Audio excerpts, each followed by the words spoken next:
Hello guys, hi, welcome to Vinayak believers classes. So student, I hope आपको last का video अच्छा लगा होगा, आपके लिए हेल्पफुल भी होगा एग्जाम के पॉइंट ऑफ व्यू से। और आज मैं एक टॉपिक लेकर आई हूँ, औपचारिकेतर शिक्षा, जिसको बोलते हैं नॉन फॉर्मल एजुकेशन। ठीक है, आज हम इसके बारे में जानेंगे। बहुत से बच्चे हैं जो कि आपके नॉन फॉर्मल एजुकेशन और आपके अडल्ट एजुकेशन और आपके जो है फॉर्मल एजुकेशन, कहीं ना कहीं इनमें कंफ्यूजन हो जाता है जब एग्जाम में क्वेश्चन आता है। तो आज हम उसी को क्लियर करेंगे। ठीक है, आज हम पढ़ेंगे नॉन फॉर्मल एजुकेशन के बारे में कि नॉन फॉर्मल एजुकेशन क्या होता है। ठीक है, सो चलिए हम थोड़ा इसका इंट्रोडक्शन जान लेते हैं कि नॉन फॉर्मल एजुकेशन में बेसिकली क्या होता है। देखिए, इसमें जो शिक्षा है वो शिक्षा दी जाती है उन लोगों को जो कि कभी पहले स्कूल नहीं गए हों। उनको शिक्षित किया जाता है, चाहे वो किसी भी एज के हों, ताकि वो अपनी जो कार्य कुशलता है, ठीक है, जो अपनी कार्य कुशलता है उसके अंदर वो क्या कर सके, उसका विकास कर सके। जो भी वो काम कर रहे हैं हाल फिलहाल, मीन्स कि जो भी जिस भी काम धंधों में वो लोग इन्वॉल्व हैं, ठीक है, जो भी बिजनेस कर रहे हैं, अगर अशिक्षित हैं तो वो उस बिजनेस के लिए उनको अच्छे से कुशलता, उनमें स्किल डेवलप करना, ताकि उसको वो और अच्छे से कर सके। ठीक है, औपचारिकेतर शिक्षा में ये शिक्षा कहीं पर भी दी जा सकती है और इसका जो एक ऐसा नहीं है कि ये व्यवस्थित नहीं होती या फिर ये आपके प्लान्ड नहीं होती है। तो ये भी एक तरीके से इसको प्लान किया जाता है, मैनेजेबल होती है। ठीक है, और इसकी ज़रूरत क्यों पड़ी? इसकी ज़रूरत इसलिए पड़ी क्योंकि ज़्यादा से ज़्यादा संख्या में जब लोगों की निरक्षरता को देखा गया तो हमारे देश में, तब इसकी ज़रूरत महसूस हुई कि लोगों को कुशलता पूर्वक उनका जो काम है वो कर सके, उनमें सोच समझ विकसित हो सके, है ना।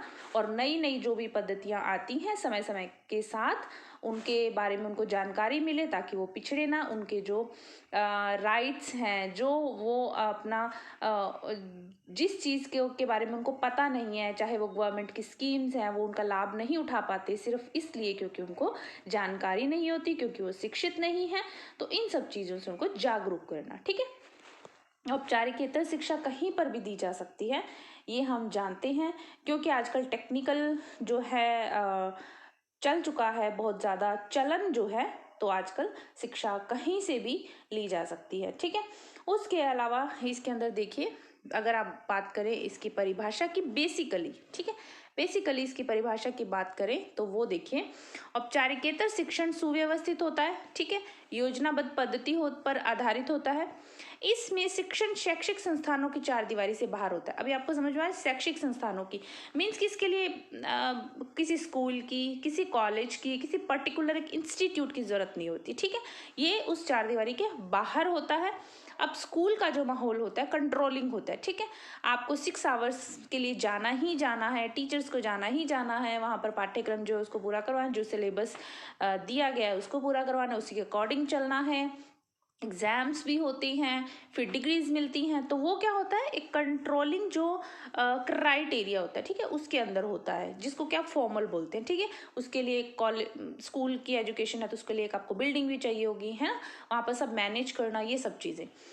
लेकिन इस जो आपके नॉन फॉर्मल एजुकेशन है, ठीक है, नॉन फॉर्मल एजुकेशन के अंदर देखिए कहाँ होता है, शैक्षिक संस्थानों से बाहर होता है। इसमें सबसे ज्यादा ध्यान क्या रखा जाता है? ऐसा नहीं है कि आप अपना पाठ्यक्रम बनाकर चले गए, वहां पर आपको सिलेबस दे दिया, आपने करवा दिया। नो, आपको इसमें क्या करना है, सबसे ज्यादा ध्यान रखने वाली बात होती है कि आपको उनकी रुचि की, मतलब कि लोगों की रुचि किस चीज को ग्रास्प करने में, किस चीज को अडॉप्ट करने में, किस चीज को वो पाना चाहते हैं, क्या उनकी आवश्यकता है। ठीक है, और उनकी क्या समस्याएं हैं, मतलब कि उनको शिक्षा से संबंधित या जानकारी से संबंधित, जागरूकता से संबंधित उनको किस तरह की समस्याएं आती हैं, या वो जो अपना लाइफ चला रहे हैं उस लाइफ को चलाने में उनको क्या समस्याएं आ रही हैं, या उनको क्या क्या फेस करना पड़ रहा है सिर्फ अशिक्षित होने की वजह से। तो उन चीज़ों को भी ध्यान में रखना पड़ता है। इन चीज़ों को ध्यान में रखते हुए ही जो नॉन फॉर्मल एजुकेशन है वो दी जाती है। ठीक है, रुचि को ध्यान में रखना बहुत ज़रूरी है, क्योंकि अगर किसी इंसान की रुचि नहीं होगी किसी काम को करने की, तो आप चाहे कितनी भी कोशिश कर लें, आप उसको नहीं करवा पाएंगे। तो इसीलिए रुचि जागृत करना भी जरूरी है, और ये भी ध्यान रखना जरूरी है कि उनकी रुचि किस चीज में है।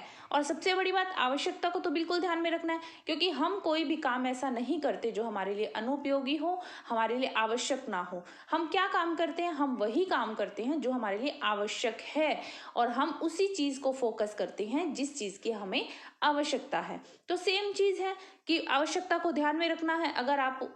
अगर मान लीजिए किसी का बिजनेस ऐसा है कि उनका बिजनेस आपके मीन ग्रोसरी का है, ठीक है, मान लीजिए किसी व्यक्ति का बिजनेस ग्रोसरी का है, ठीक है। अगर आप उनको जाकर इलेक्ट्रॉनिक आइटम के बारे में बता रहे हैं, उसके बारे में सारी जानकारी दे रहे हैं कि ऐसे बेचना चाहिए, इसका ये प्राइस होता है, इसको ऐसे करना चाहिए, वैसा करना चाहिए, तो क्या होगा? वो चीज उसके लिए क्या हो जाएगी?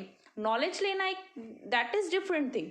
बट फिलहाल उसकी जरूरत क्या है कि हाउ टू सेल ग्रोसरी, वो अपनी ग्रोसरी को कैसे सेल करे कि उसको ज़्यादा से ज़्यादा इनकम हो, उससे रिलेटेड जानकारी देना, कहाँ से खरीदे, कहाँ से किस तरह से उसको मोल भाव करना, वो सब चीज़ों की बात है। ये जस्ट एक एग्जाम्पल था कि आपको ये समझ में आ जाए कि आप आवश्यकता की बात को ध्यान में रखना है कि किस चीज को जानने की उसकी आवश्यकता है, कि क्या उसकी आवश्यकता है और समस्या क्या आ रही है, वो ध्यान में रखना। तो इन सब चीजों को ध्यान में रखते हुए ये शिक्षा दी जाती है, ठीक है।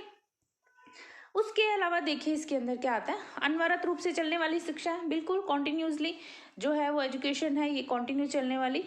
विशाल जन समुदाय को शिक्षित करने के लिए अनौपचारिकेतर जो शिक्षा है वो उसका विशेष स्थान है, ठीक है। जैसे कि प्रौढ़ शिक्षा के माध्यम से लोगों को क्या करते हैं, शिक्षित बनाते हैं ना। राष्ट्रीय विकास कार्यक्रमों के प्रति जागरूक भी बनाया जाता है, मीन्स कि जो भी हमारे नेशनल जो भी डेवलपमेंट प्रोग्राम्स चल रहे हैं उनसे रिलेटेड उनको जागरूक बनाया जाता है, ठीक है।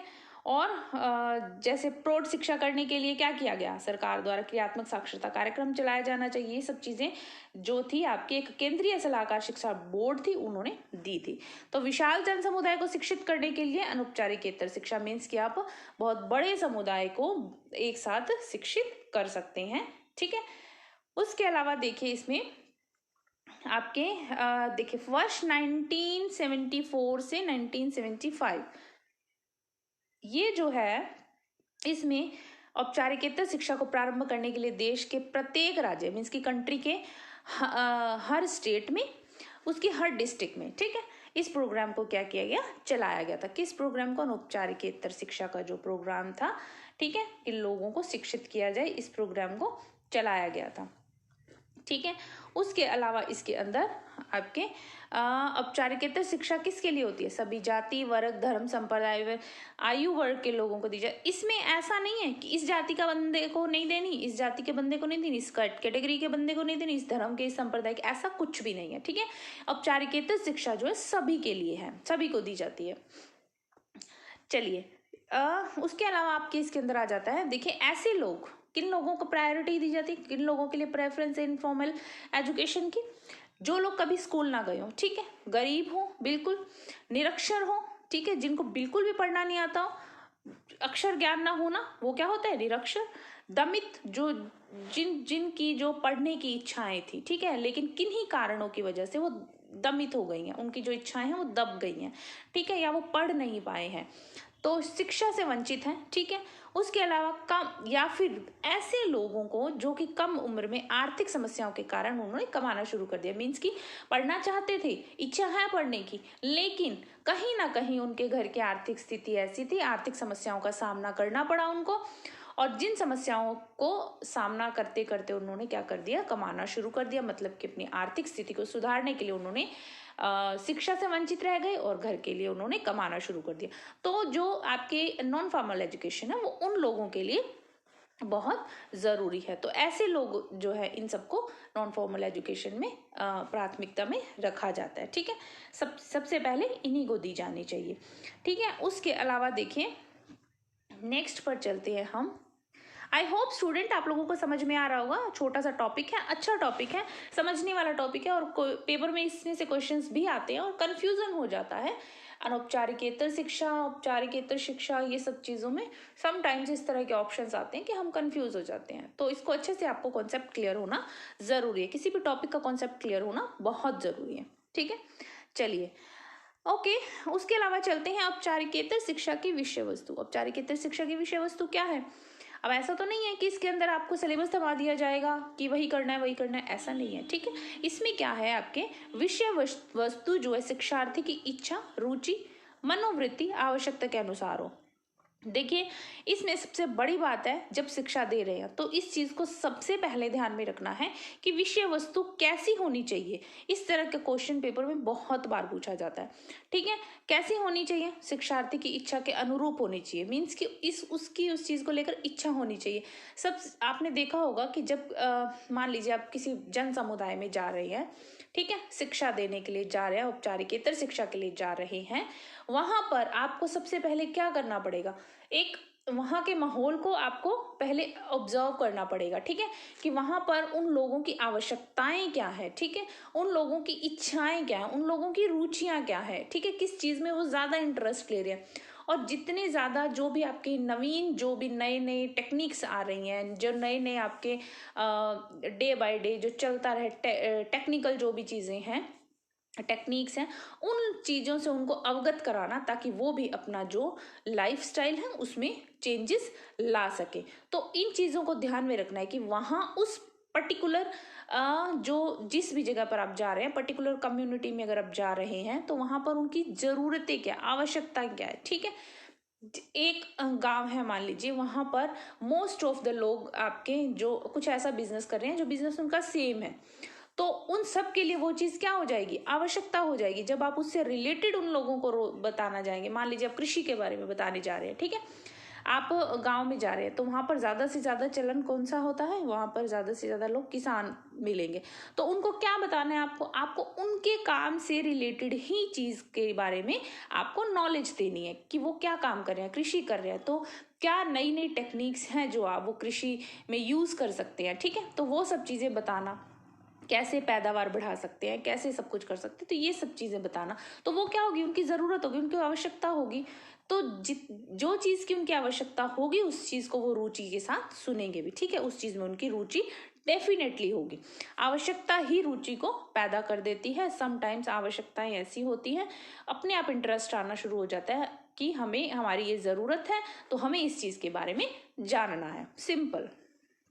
ठीक है, और उसके अलावा इसके अंदर क्या है, आपके रोजगार व्यवसाय के अनुसार, ठीक है, लचीली रोजगार परक शिक्षा होनी चाहिए। बिल्कुल, ये जो उनका व्यवसाय है, जो उनका बिजनेस है, जो उनका रोजगार है, उससे रिलेटेड ही शिक्षा होनी चाहिए। और क्या होनी चाहिए, लचीली होनी चाहिए। ठीक है, लचीली का मतलब क्या है, इसमें जो लक्ष्य है पूर्व निर्धारित होता है। ठीक है, लचीली का मतलब लोगों की मनोवृत्ति है, रुचियां, उनको ध्यान में रखकर आपको क्या करना चाहिए, टीचिंग प्लान करना चाहिए। ठीक है, ये सब चीजें, ठीक है, और फिर उसी से रिलेटेड उनको जो है ट्रेनिंग देनी चाहिए। नेक्स्ट चलते हैं राष्ट्रीय समस्याओं वाले विषय से संबंधित विषय। अब विषय वस्तु में उनके रोजगार से संबंधित तो जो है सो है, ठीक है, उसको तो ध्यान में रखना है कि जिस रोजगार में लोग हैं, मतलब जिस रोजगार को वो कर रहे हैं, व्यवसाय को कर रहे हैं, ठीक है, तो उससे जो रिलेटेड तो आपको उनको कुशलता प्रदान करनी है, ट्रेनिंग देनी है, उसके बारे में बताना है। लेकिन उसके अलावा जो विषय वस्तु में आपको किस तरह के समस्याओं वाले विषय चूज करने हैं, राष्ट्रीय समस्याओं वाले विषय, ताकि लोग ज्यादा से ज्यादा उस चीज को लेकर जागरूक हो सके। ठीक है, तो जिससे क्या होता है, हमारे जो राष्ट्र है उसका भी विकास होता है। तो इसमें क्या है, जनसंख्या शिक्षण, ठीक है, किस तरह के टॉपिक्स भी आप उठा सकते हैं, जनसंख्या शिक्षण के बारे में नॉलेज देना, पर्यावरण सुरक्षा के बारे में, स्वच्छता, स्वास्थ्य, महिलाओं के अधिकारों की सुरक्षा, टीकाकरण, उन्मूलन। तो इन सब जो राष्ट्रीय समस्याएं हैं, ठीक है, वो तो सबके लिए इंपॉर्टेंट है। तो उन सब चीजों से रिलेटेड जो है जानकारी देना, इस तरह के विषय उठाना और उनको जागरूक करना। ठीक है, उनको जागरूक करना, तो ये सब चीजें जो है विषय वस्तु में आ जाती हैं। ठीक है स्टूडेंट, आई होप आप सबको समझ में आ रहा होगा। बहुत मुश्किल टॉपिक नहीं है, इजी टॉपिक है।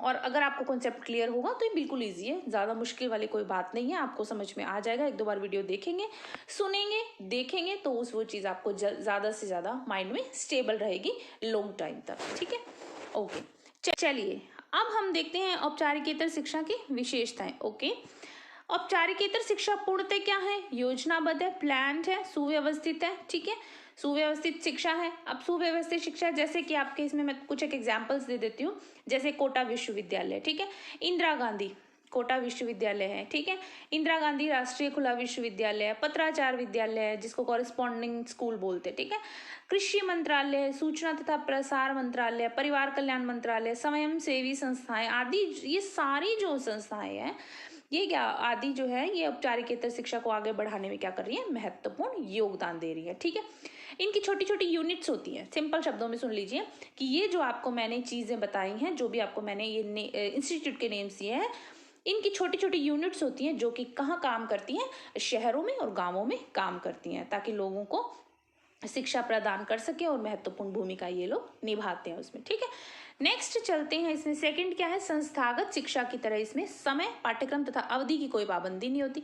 तो बिल्कुल ठीक बात है, ऐसा नहीं कि पर्टिकुलर इंस्टीट्यूट है उसके अंदर आपको 6 आवर की ड्यूटी देनी है, 6 आवर्स आपको जाकर बैठना ही बैठना है। तो सिंपल सी बात है कि कामकाजी लोग हैं, एज के भी लोग हैं, इस तरह के लोग हैं जिनके पास ज़्यादा टाइम नहीं है, तो उनको उनके अकॉर्डिंग, ठीक है, उनके अकॉर्डिंग जो है वो शिक्षा दी जाती है। और पाठ्यक्रम की कोई अवधि नहीं होती। ठीक है, सिलेबस का कोई ऐसा नहीं है इशू कि आपको पूरा करना है ये, या फिर जो जा रहा है पढ़ाने उसको पूरा करना है, या फिर जो शिक्षार्थी है उनको पूरा करना है, ऐसा कुछ नहीं है इसके अंदर। ठीक, तो संस्थागत शिक्षा की तरह इसमें पाठ्यक्रम या अवधि मीन्स की कोई टाइम पाबंदी नहीं होती, बाउंडेशन नहीं होती, ना टाइम की ना सिलेबस की। ठीक है, इसमें क्या होता है? इसमें जो पाठ्यक्रम होता है एकदम वाइड होता है, विस्तृत होता है, जितनी ज़्यादा जो भी चीज़ से रिलेटेड है वो नॉलेज दी जा सकती है। ठीक है, उसके अलावा इसमें कार्यक्रम लचीले होते हैं। अब लचीले कैसे होते हैं इसके अंदर कार्यक्रम? देखिए, कोई भी शिक्षार्थी है उसकी सुविधा को ध्यान में रखकर ही उस कार्यक्रम को जगह, सिलेबस सब कुछ सेट किया जाता है। ठीक है, इसीलिए इनको क्या बोला जाता है? फ्लैक्सिबल है। अब जिस चीज़ में आप चेंज नहीं कर सकते, जिस चीज़ में आपको वो ही उसके अकॉर्डिंग ही चलना है, तो वो क्या है? वो उसमें फ्लैक्सिबिलिटी नहीं है। बट इसके अंदर क्या है? आपको स्थान को, कार्यक्रम को, ठीक है, और जो भी लर्नर्स हैं, ठीक है, उनकी सुविधा को ध्यान में रखना है। ठीक है, उनकी फैसिलिटीज़ को ध्यान में रखना है, उनके अकॉर्डिंग आपको अपना जो ये है करना पड़ेगा, तय करना पड़ेगा जो भी आपका प्रोग्राम है। ठीक है, औपचारिकेतर शिक्षण प्रणाली व्यवहारिक है, बिल्कुल व्यवहारिक रूप से इसमें शिक्षा दी जाती है। उपचारी तथा क्रियात्मक है। उपचारी कैसे है? मीन्स की प्रॉब्लम्स के सॉल्यूशन किए जाते हैं, जो भी प्रॉब्लम्स जो फेस कर रहे हैं, जो भी लर्नर्स हैं, प्रॉब्लम्स जो भी फेस कर रहे हैं उनसे रिलेटेड उनको जानकारी दी जाती है, जागरूक किया जाता है, समझाया जाता है, तो वो उन चीज़ों को अपनी लाइफ में लेकर आते हैं, तो उनकी प्रॉब्लम्स के सॉल्यूशन होते हैं। तो उपचारी शिक्षा। क्रियात्मक है, ठीक है, बिल्कुल ये है क्रियात्मक शिक्षा, चलती रहती है और इसमें व्यवहारिक भी है, जो आपकी डेली की लाइफ से रिलेटेड जो है उसी से रिलेटेड व्यवहारिक जो है ये शिक्षा है। ठीक है, और इसको समझने में ऐसा कोई प्रॉब्लम नहीं आता है कि ये किसी के लिए मुश्किल हो।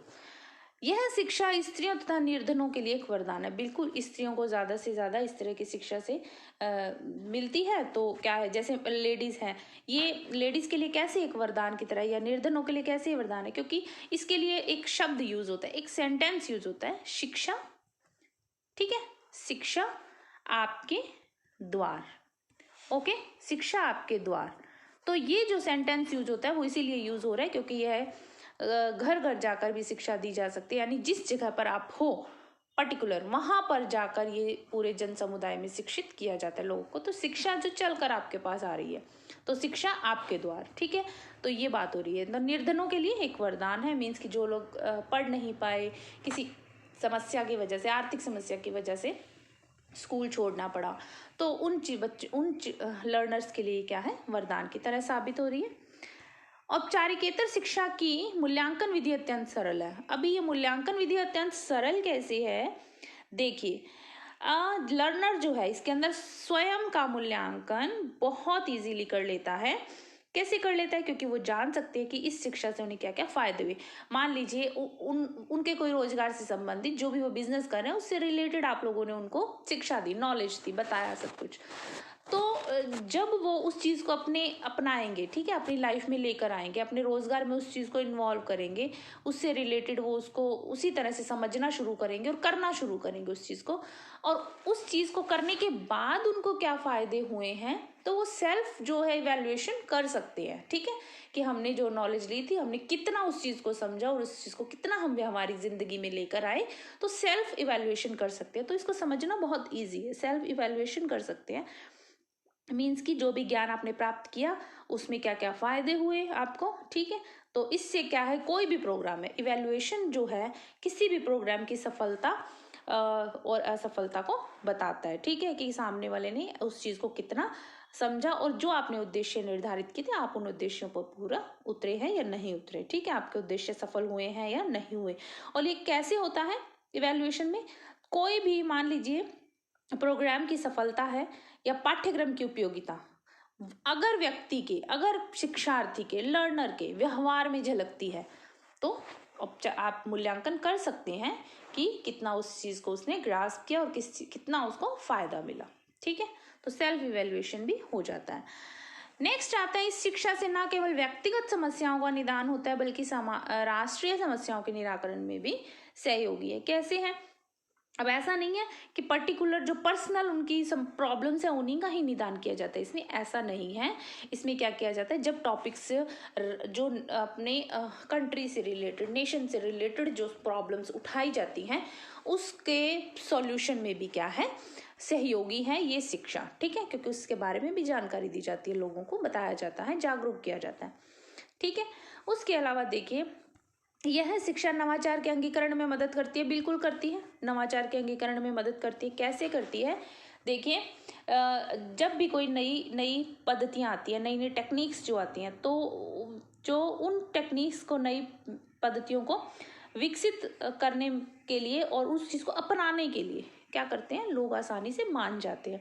कोई भी शिक्षा का नवाचार मीन्स इनोवेशन है, उसके अंगीकरण में ये चीज़ें मदद करती है, क्योंकि नई नई जो भी चीज़ें आती हैं, जब उनको उन चीज़ों के बारे में बताया जाता है तो वो लोग उस चीज़ को अपनाते हैं, ठीक है, आसानी से अपना लेते हैं। नेक्स्ट चलते हैं, सहभागिता को बढ़ावा देती है। सहभागिता को बिल्कुल बढ़ावा देती है, जब सभी उम्र के, समान उम्र के, कैटेगरी के, इंटरेस्ट के लोग साथ में बैठकर जब एजुकेशन लेते हैं तो एक आपसी जो मित्रता है, भाईचारा, वैसी भावना जागृत होती है। उसके अलावा औपचारिकेतर शिक्षा क्या है, आवश्यकता मूलक है, बिल्कुल बिना आवश्यकता के तो आप ये शिक्षा दे ही नहीं सकते ना। लोगों की आवश्यकताओं को पहचानना बहुत जरूरी है, इसके अंदर लोगों की आवश्यकताओं को पहचानेंगे तो आपके लिए शिक्षा देना भी इजी हो जाएगा, ठीक है। प्रसार कार्यकर्ता हो, कोई भी हो जो शिक्षा दे रहा है, कोई भी शिक्षा दे रहा है जो, ठीक है, जो टीचर है, मान लीजिए टीचर है, वो उस चीज में क्या हो जाएगा, सफल हो जाएगा। लोगों की समस्याओं का समाधान भी होता है, ठीक है, और लोगों की पढ़ने में रुचि बनती है। क्यों बनती है, अगर वो उसकी आवश्यकता के अनुरूप है। परोक्ष रूप से यह शिक्षा राष्ट्रीय विकास में सहयोग देती है, ठीक है, परोक्ष रूप से यह शिक्षा राष्ट्रीय विकास में सहयोग देती है, क्योंकि मान लीजिए पर्यावरण प्रदूषण, निरक्षरता उन्मूलन जो है, कुपोषण के कारण बीमारियां आदि के नियंत्रण में यह महत्वपूर्ण क्या करती है, भूमिका निभाती है। परोक्ष रूप से राष्ट्रीय शिक्षा राष्ट्रीय विकास में भी, एक एग्जाम्पल था ये, कि जो भी मान लीजिए आप राष्ट्रीय विकास, आपने राष्ट्रीय की जो भी समस्याएं राष्ट्र की, उनसे रिलेटेड उनको अवगत कराया, जागरूक किया, तो वो क्या होगी, उनके विकास में भी सहयोग देगी, क्योंकि वो जागरूक हो गए, जिन चीज़ों के बारे में उनको पता नहीं था पता लग गया, फिर उन्होंने अपनी व्यवहारिक जिंदगी में उसको लेकर आए, तो वो क्या है, सहयोग दिया। राष्ट्रीय विकास में भी ये चीज़ें सहयोग देती हैं। लोगों को केवल साक्षर ही नहीं करती बल्कि एक संपूर्ण व्यक्तित्व भी प्रदान करते हैं, बिल्कुल, कि एक पढ़ा लिखा आदमी अगर किसी अनपढ़ के सामने खड़ा है तो अनपढ़ व्यक्ति को अगर नॉलेज नहीं होगी तो वो उसके सामने चुप रहेगा, लेकिन अगर उसने औपचारिकेतर शिक्षा ली है, ठीक है, औपचारिकेतर शिक्षा ली, नॉन फॉर्मल एजुकेशन लिया है, तो वो एक सामने उनकी पर्सनैलिटी में एक अलग सी चीज़ आ जाती है, उनकी पर्सनैलिटी डेवलप हो जाती है। तो ऐसा नहीं है कि साक्षर ही बनाती है, साक्षरता के साथ साथ उनके व्यक्तित्व में भी जो संपूर्ण व्यक्तित्व है उसको भी एक अलग विकास उनका हो जाता है, कि उनको मान लीजिए उनके सामने कोई पढ़ा लिखा व्यक्ति है, 4 क्वेश्चन करेगा, उनसे उनके व्यवसाय से रिलेटेड करे, चाहे व्यवहारिक जिंदगी में करे, तो वो उनके आंसर कर पाएगा, और तो क्या है, उसकी पर्सनैलिटी में डेवलप होती है, एक डिफरेंट जो है वो नज़र आता है। यह एक स्वैच्छिक शिक्षण प्रणाली है। स्वैच्छिक शिक्षण प्रणाली कैसे है? शिक्षार्थी को पढ़ने के लिए जोर जबरदस्ती नहीं करनी पड़ती इसके अंदर, तो ठीक है, और उनको पढ़ने के लिए प्रेरित किया जाता है। ऑब्वियसली मोटिवेशन की ज़रूरत होती है किसी भी काम को, अगर आपको किसी से करवाना है, अगर उनको समझाना है, आप चाहते हैं कि वो उस चीज़ को अपने लाइफ में लेकर आए, और वो तभी लेकर आएगा जब उसका इंटरेस्ट होगा, ठीक है, जब उसको मोटिवेशन मिलेगा। हम भी आज स्टडी करेंगे, अगर कर रहे हैं जो लोग, आप सब पढ़ रहे हो, क्यों पढ़ रहे हो? आपको पता है आपका सामने एग्जाम है और एग्जाम को क्लियर करना आपकी आवश्यकता है, ठीक है। और जब आपको 2-4 लेक्चर दिए जाते हैं मोटिवेशन का, आप मोटिवेटेड होते हैं। आपके साथ वाले, अगर किसी फ्रेंड का सिलेक्शन हो गया तो आप उससे मोटिवेटेड हो जाते हैं।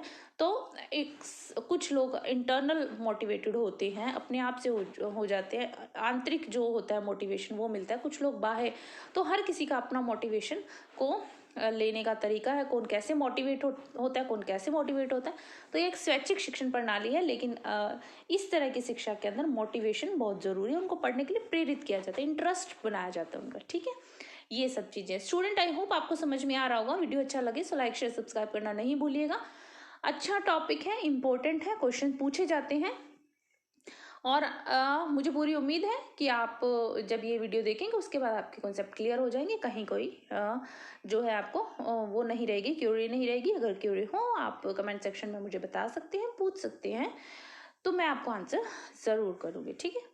चलिए, परिणाम प्रदर्शन विधि तथा विधि प्रदर्शन इसमें लाभकारी है। देखिए, इसके अंदर जो टेक्निक्स अपनाई जाती है, जो आपके विधियाँ, मैथड्स यूज़ किए जाते हैं, ठीक है, टीचिंग मैथड्स जिनको बोलते हैं, तो उसके अंदर देखिए, आपको पता है औपचारिकेतर शिक्षा कैसी है? क्रियात्मक है, उपचारिक शिक्षा है, ठीक है।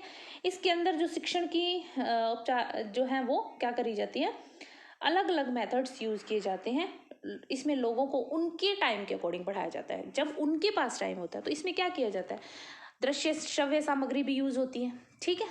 मीन जिसको आप क्या बोलते हो, ऑडियो विजुअल एड बोलते हो, ठीक है।